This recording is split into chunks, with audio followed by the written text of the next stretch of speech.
Vamos começar com o tema? Pode. Hoje eu me dispus a falar com vocês sobre os valores perdidos. Como o Douglas colocou nessa mensagem inicial, muitas vezes nós ouvimos essa frase, essa afirmação: o mundo está perdido. Eu normalmente brinco com os meus amigos que a hora do meteoro já passou. Sabe aquela pedrinha de 10 km de raio que chega na Terra e destrói tudo? Ela já passou. É uma brincadeira, porque eu acho que eu fico muitas vezes revoltado, indignado com algumas coisas que eu vejo na sociedade humana. Nós, como seres humanos, estamos nos tornando desumanos. Nós, como seres viventes em sociedade, estamos deixando de ser essas pessoas coletivamente para se tornar cada vez mais individuais, se tornar cada vez mais voltados ao seu egoísmo, voltados ao seu orgulho. Então, toda vez que eu vejo uma barbárie ou algum comentário que a gente vê assim, poxa, como é primitivo esse pensamento. Nós estamos no ano 2016 e as pessoas ainda pensam dessa maneira. Então, cada vez que eu vejo algo desse tipo, ou alguma coisa na televisão, eu falo, poxa, a humanidade realmente precisa de um reboot, precisa de começar de novo, né?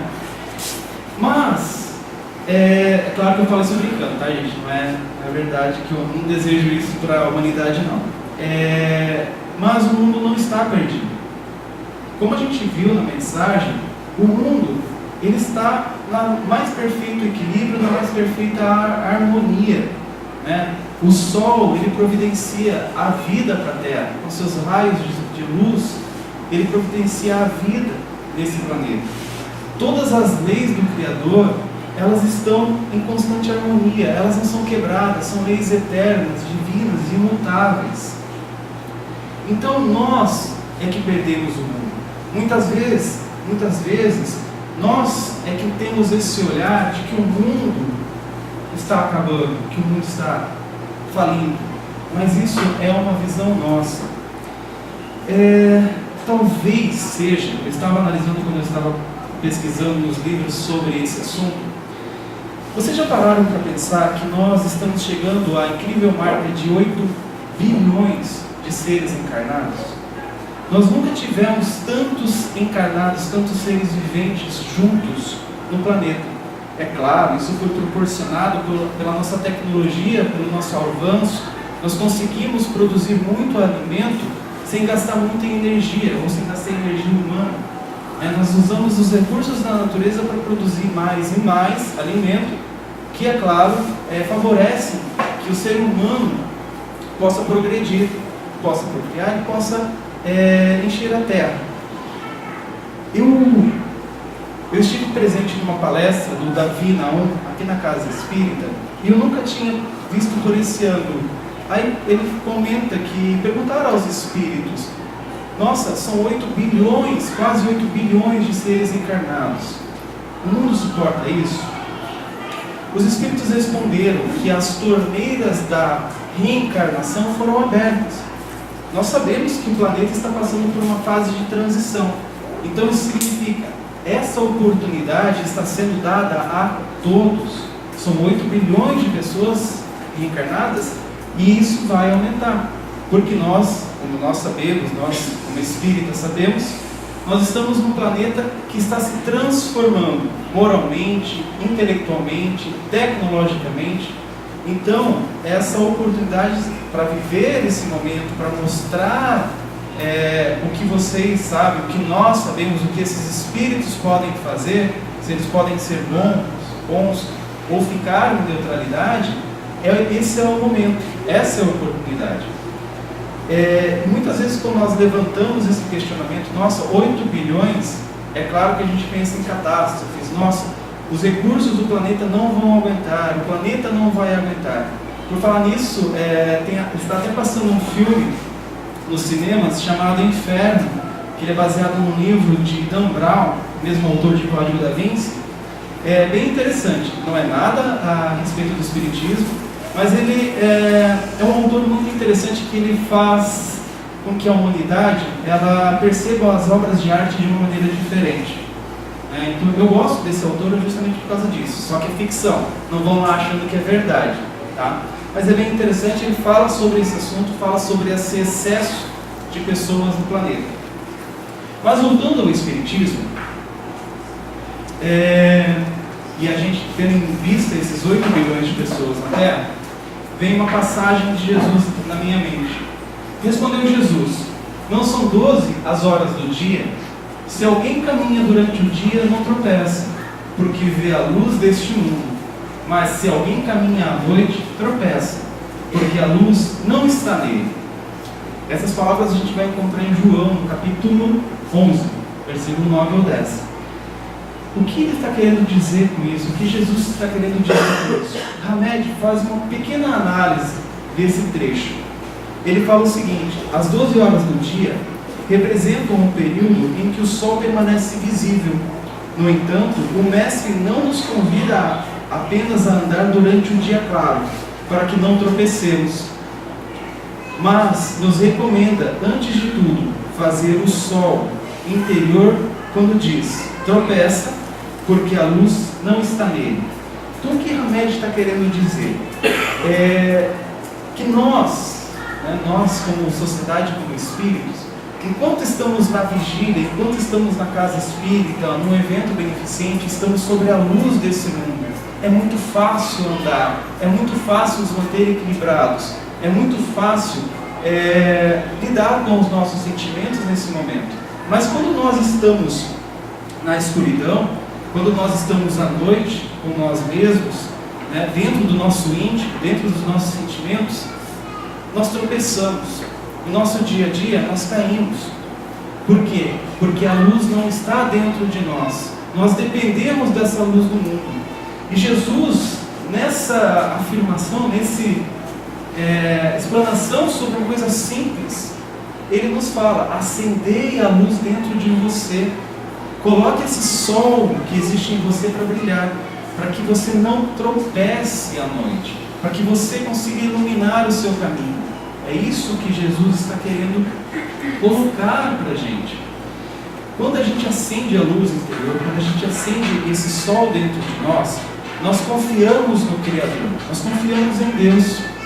Nesse momento, nós conseguimos caminhar tranquilamente, nós conseguimos caminhar com a cabeça erguida e iluminando todo o nosso ambiente, as pessoas ao nosso redor e até mesmo os nossos sentimentos, as nossas atitudes e as nossas ações. Porque muitas vezes, lá no início, lá no texto inicial, ele falou que nós temos uma miopia que nos faz perder a fé no Criador. Essa miopia, ela turva a luz que chega até nós. E como nós não temos luz própria, nós vamos deixando o Criador, vamos perdendo a fé nele, vamos deixando de acreditar em nós mesmos. E quando a gente fala de luz, é impossível a gente não falar sobre a parábola da candeia. Ela é bem famosa. Jesus diz o seguinte: porventura vem a candeia para se pôr debaixo do alqueire ou debaixo da cama? Não é antes para se colocar no velador? Porque nada está oculto, senão para se fazer manifesto, e nada foi escondido, senão para ser divulgado. Se alguém tem ouvidos de ouvir, que ouça. Também lhes disse: atentai no que ouvis, à medida que usais, dessa usarão convosco. Quando Jesus nos traz isso em Marcos, ele está mostrando assim, quando você tem uma luz, naquela época, quem viveu há um tempo atrás, lembra que a gente usava lampião, essas coisas para iluminar o ambiente. Nós não tínhamos eletricidade, luzes espalhadas em todos os cantos da casa, nem mesmo luzes de emergência. Quando acaba a luz e você precisa colocar uma vela, você não acende a vela e coloca embaixo da cama. Você acende a vela e coloca num lugar alto para iluminar todo o ambiente. É isso, esse exemplo simples que Jesus falou, que ele usou, para ensinar aos discípulos que quando nós acendemos a luz dentro de nós, quando nós conseguimos fazer essa luz ficar brilhando, mesmo que seja fraca, mas brilhando, ela não deve ser escondida, ela não deve ficar só para você, ela tem que servir para iluminar todo o ambiente, tudo ao seu redor, porque é justamente esse o momento em que nós percebemos que esses 8 bilhões de espíritos que estão aqui, são espíritos que estão tentando, muitos deles não acenderam a luz ainda, não tem essa luz brilhando dentro deles, eles precisam dessa luz que é o mundo para conseguir andar. Então, quando Jesus fala nessa parábola do alqueire, para que nós não escondemos, nós não devemos esconder a nossa luz, nós devemos fazê-la brilhar. Mesmo quando ela estiver fraca, mesmo quando a gente está se sentindo desamparado, essa luz existe dentro de nós. E é com ela que nós conseguimos enxergar o caminho e não tropeçar, e não cair mais ainda, né? Então, quando nós acendemos essa luz e colocamos-a para brilhar, a gente consegue andar na escuridão. E por falar em andar, essa é uma outra palavra. Hoje vocês vão ver bastante parábolas de Jesus, tá? Eu coloquei bastante aqui. Jesus disse: e se ninguém vos receber, nem escutar as vossas palavras, saindo daquela casa ou cidades, sacudi o pó de vossos pés. Isso também está em Mateus, no capítulo 10.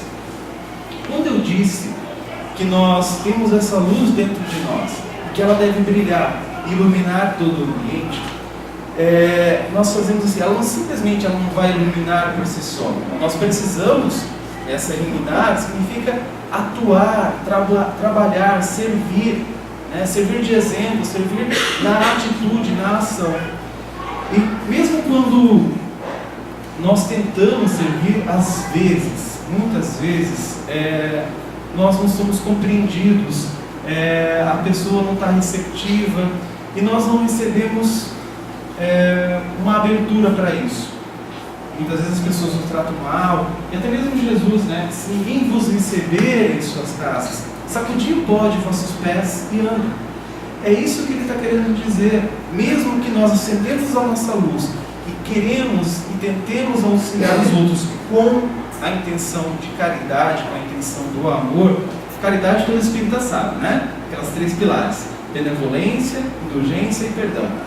Mesmo a gente utilizando esses pilares da caridade, e mesmo assim a pessoa não compreender, ou não estiver no momento de compreender, Jesus fala: sacudi o pó de vossos pés. Então, deixa isso para trás, segue em frente.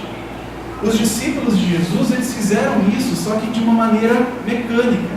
Quando eles saíam das casas onde eles eram mal recebidos, ou que eles não eram compreendidos, eles tiravam as sandálias e sacudiam mesmo. Mas se a gente for analisar, se é isso que Jesus disse, seriam palavras tão vãs, e a gente sabe que cada palavra que Jesus deixou como ensinamento, elas têm uma profunda análise, né? Cada mensagem dessa que eu trouxe aqui hoje para vocês, que a gente viu até agora, ela não cabe só essa interpretação que eu estou trazendo, né? Tanto que se você for pegar diversos livros, tem a mesma passagem, com ensinamentos e visões diferentes, né?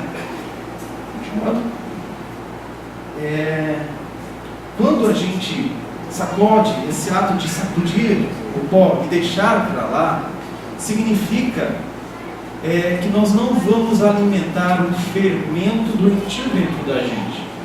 Porque muitas vezes, quando a gente não sacode, a gente fica aguardando: poxa, eu fui mal recebido, aquela pessoa não compreendeu, poxa, eu estou tentando ajudar, com a maior das boas intenções.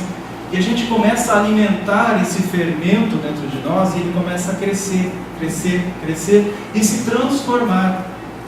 Então é justamente isso que Jesus queria evitar: sacudir o pó dos vossos pés, deixe isso para lá, no momento não chegou, continua, segue adiante, mantenha a candeia acesa e sobre o veleiro, e não embaixo do alqueire. Nas palavras de Emmanuel sobre essa análise, né, de deixar para lá, Emmanuel fala o seguinte: que é natural em nós o sentimento de ajudar, tentando proporcionar um acalento ao espírito sofredor. Entretanto, se somos recebidos pela hostilidade do meio, a que nos dirigimos, não é razoável nos mantermos expostos a isso, pois ao invés de estabelecer o êxito oportuno, nos levam a sombras e dificuldades em torno de nós. Se nós mantermos aquele copo rosco, aquele fermento, ele vai trazer dificuldades ao nosso redor, porque isso vai estar em nós, na nossa mente. A nossa luz, ela vai ser obstruída por esse fermento doentio dentro de nós. E ele fala, se alguém que não recebeu a boa vontade, nem te percebeu a boa intenção, por que a perda de tempo em sentenças acusatórias? Por que você mantém falando, poxa, essa pessoa não faz, ela não entende, ela não quer, e você fica tentando de todas as maneiras chegar até ela, mas ela não está aberta no momento. E muitas vezes causam até intrigas, brigas, justamente porque você foi com uma boa intenção e a pessoa não quer. Então Emmanuel diz no livro Pão Nosso, se a pessoa não recebeu isso de bom grado, por que você insiste? Por que você continua? Nós não devemos fazer isso. Esse é o momento de nós encomendarmos essa pessoa, vibrarmos para essa pessoa, para seguir pelo amparo de Jesus. E nós devemos prosseguir, que essa pessoa esteja amparada pelas palavras do Mestre, pelos ensinamentos, por toda a espiritualidade amiga. Mas nós devemos seguir em frente. É esse o pensamento, é esse o sentimento que nós, com a caridade dentro do nosso coração, devemos ter, nós devemos conseguir em nós. Gente, o mundo não está perdido. Nós é que perdemos o mundo. Ainda existem pessoas que procuram fazer o bem no mundo. Nós somos 8 bilhões de pessoas, 8 bilhões de espíritos imperfeitos, 8 bilhões de espíritos que erram todos os dias tentando acertar. Muitos erram por ignorância, mas muitos erram tentando acertar. Hoje em dia, a nossa tecnologia, a nossa informação, ela está muito fácil. Nós temos acesso às diversas informações pelo computador, pelo tablet, pelo celular. Então, muitas vezes aos olhos do mundo, aos nossos olhos, a gente fala, nossa, quanta catástrofe acontecendo, quanta barbaridade humana. Gente, parece que o mundo está piorando, parece que todos os valores que nós tínhamos, nós como humanidade estamos perdendo. Não, nós não estamos perdendo. Nós estamos evoluindo como humanidade. Nós estamos evoluindo como planeta. O que acontece é que nós temos uma amostragem muito maior. Estamos aumentando o número de pessoas aqui na Terra e todas essas pessoas estão tentando. Se a gente for contabilizar, o número de erro, porque aumentou o número de pessoas, é muito maior do que era no passado. Então, quando a gente fala disso, a gente percebe que existem sim muitas pessoas trabalhando para o bem, seguindo os ensinamentos de Jesus. Não 100%, a gente não consegue manter nosso padrão vibratório, a nossa elevação, a nossa conexão com Jesus o tempo todo. Isso ainda é difícil para a gente. Mesmo nós, que alguns de nós são ratos de casa espírita, está aqui quase todos os dias da semana, mas a gente não consegue. A gente está aqui à noite, tudo bem, belezinha, a gente fala o bem, a gente ora, a gente faz prece, a gente vem aqui e faz palestra, mas vai amanhã em casa e começa a brigar com o cachorro, com o gato, com o periquito, com o papagaio, com todo mundo, porque nós somos imperfeitos. Dentro de nós ainda trazemos muitas coisas a serem mudadas, muitas coisas que precisam vir à luz, precisam ser transformadas por essa luz que existe em nós. Emmanuel, no livro Religião dos Espíritos, ele fala o seguinte: o Criador, que estabelece o bem de todos como lei para todas as criaturas, não cria espírito algum para o exercício do mal. Muitas vezes a gente tem a impressão, são várias correntes filosóficas que falam sobre isso, sobre um ser que é todo mal, ou um ser que foi criado como mal, por exemplo, demônios, espíritos bem inferiores. Mas isso não existe. Deus não cria, Deus, soberanamente justo e bom, além de outros tantos atributos. Ele não criaria algo totalmente o oposto do justo e bom. Todos estes que estão no caminho incorreto, que a gente fala no caminho da sombra, ou no caminho da maldade, ou no caminho do mal, é porque eles trilharam esse caminho. Foram escolhas que os fizeram chegar lá. Por suas imperfeições, por seus erros, mas todos estes espíritos, todas essas pessoas, elas estão destinadas, pelo abraço do nosso Pai, a serem boas, a progredirem no caminho da evolução. Então, essa história de um ser mal, simplesmente é ilógico quando se tem um Deus, o Criador de tudo, soberanamente justo e bom. É assim que o Supremo Senhor nos cede os dons inefáveis da vida, como sejam as bênçãos do corpo e da alma e os tesouros do amor e da inteligência, do uso feliz ou infeliz de semelhantes talentos, resultam para nós vitória ou derrota, felicidade ou infortúnio, saúde ou moléstia, harmonia ou desequilíbrio, avanço ou retardamento, nos caminhos da evolução. Essa é uma continuação daquelas palavras de Emmanuel no livro Enigma dos Espíritos. Então, o que Emmanuel está colocando aqui? Todos esses talentos, eles estão em nós. Nós temos todas essas potencialidades. O nosso uso, feliz ou infeliz, é que vai trazer as consequências. Quando nós utilizamos eles, os utilizamos de maneira feliz, de maneira boa, que vai trazer o bem para mim e para o outro, a gente nunca pode esquecer daquela máxima de Jesus: ama a teu próximo como a ti mesmo. Se a gente tiver essa máxima em mente, nós vamos tentar trilhar ao máximo o caminho da felicidade. E aí nós vamos colher os louros deste caminho. Do contrário, toda vez que nós nos afastarmos dessa máxima, nós estamos trilhando o caminho da infelicidade. E aí nós vamos colher as consequências disso.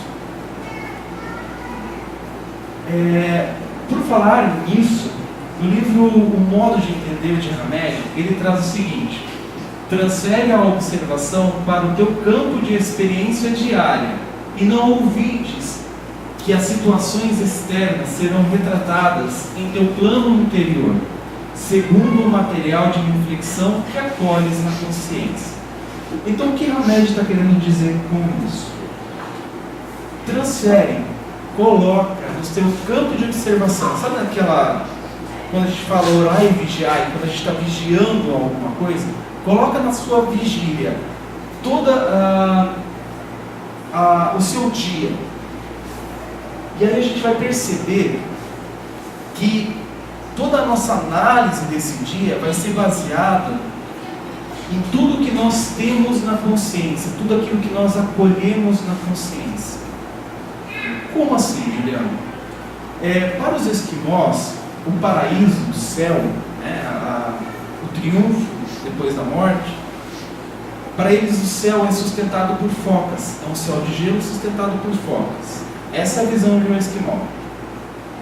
Para um selvagem, para ele o céu, o paraíso, é um dia de caça bem sucedido. Então, quando eles desencarnarem, para eles serão dias de caças bem sucedidas, bem alimentados, dias de festividade. E para o sábio, o céu, ele compreende que este mundo e os círculos celestiais que estão ao nosso redor, as estrelas, os planetas, as constelações, todas as outras corpos celestes, são pequeninos departamentos do universo. Então ele entende que o paraíso está em cada um desses pontos. Quando a gente traz essa reflexão para dentro de nós mesmos, a gente citou 3 exemplos diferentes da visão do céu. É a mesma coisa no nosso dia a dia. Nós temos visões diferentes do que seria o bem, do que seria o bom, do que seria o prazeroso. Então, Hamed nos fala aqui para transferir para o nosso campo diário, lá para dentro de nós. E nós não devemos esquecer que essa visão do mundo vai ser de acordo com aquilo que nós temos na consciência. E se nós perseveramos, se nós formos perseverantes na cólera, todas as forças em torno de ti parecerão iradas. Se preferes a tristeza, anotarás o desalento em cada trecho do teu caminho. Se duvidas de ti próprio, ninguém confia no teu esforço. Se te habituastes às perturbações e os atritos, dificilmente saberás viver em paz contigo mesmo. Hamed está querendo dizer com essas palavras que se nós nos mantermos na irritação, na tristeza, tudo isso, nós vamos observar o mundo sobre esse ponto de vida, sobre esse ponto de vista. Nós vamos observar o mundo com ira, nós vamos observar o mundo com tristeza. Então tudo no mundo vai parecer triste, tudo no mundo vai parecer algo que vai te aborrecer, porque isso é o que nós acolhemos dentro de nós.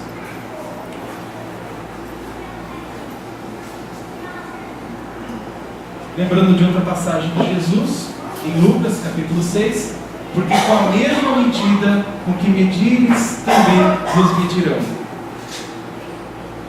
Quando Jesus coloca isso, a gente tem que lembrar, ela não é simplesmente para que a gente não acuse os outros. Como eu falei, cada ensinamento de Jesus é muito profundo. Com a mesma medida que você mede, também vos medirão.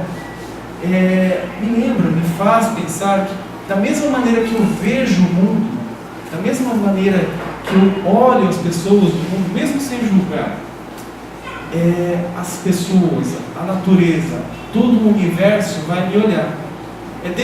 Dessa maneira, se eu estou, da mesma forma que se eu acuso alguém, é claro que essa força vai vir para mim também. Então, da mesma maneira que eu observo e analiso e bato o martelo de tudo na natureza, dessa mesma maneira eu serei medido. Então, nós não devemos nos deixar levar pelo pessimismo. Corrija o ângulo da sua visão, lubrifique-a com o óleo da fé em Deus e faça a sua parte para que o seu mundo íntimo possa ser a cada dia melhor. Bom, gente, o que eu tinha para trazer era isso essa noite. Espero que vocês tenham gostado. Essa é a referência bibliográfica de mídia, livro Pão Nosso, do Espírito Emmanuel, o Livro dos Espíritos, Religião dos Espíritos, por Emmanuel, e o Modo de Entender, pelo Espírito Hamed. As imagens eu retirei do Google. E um aviso a todos, nós temos o nosso site, www.cena.org.br. Essa e outras palestras a gente está tentando colocar lá. Se vocês porventura gostaram de alguma palestra, olha, eu gostaria que você visse, ou tivesse um amigo para ver, indica o nosso site. Nós também temos nosso canal no YouTube. É só procurar lá Casa Espírita Novo Alvorecer, que vocês vão encontrar os nossos vídeos, tá bom? Muito obrigado e uma boa noite a todos.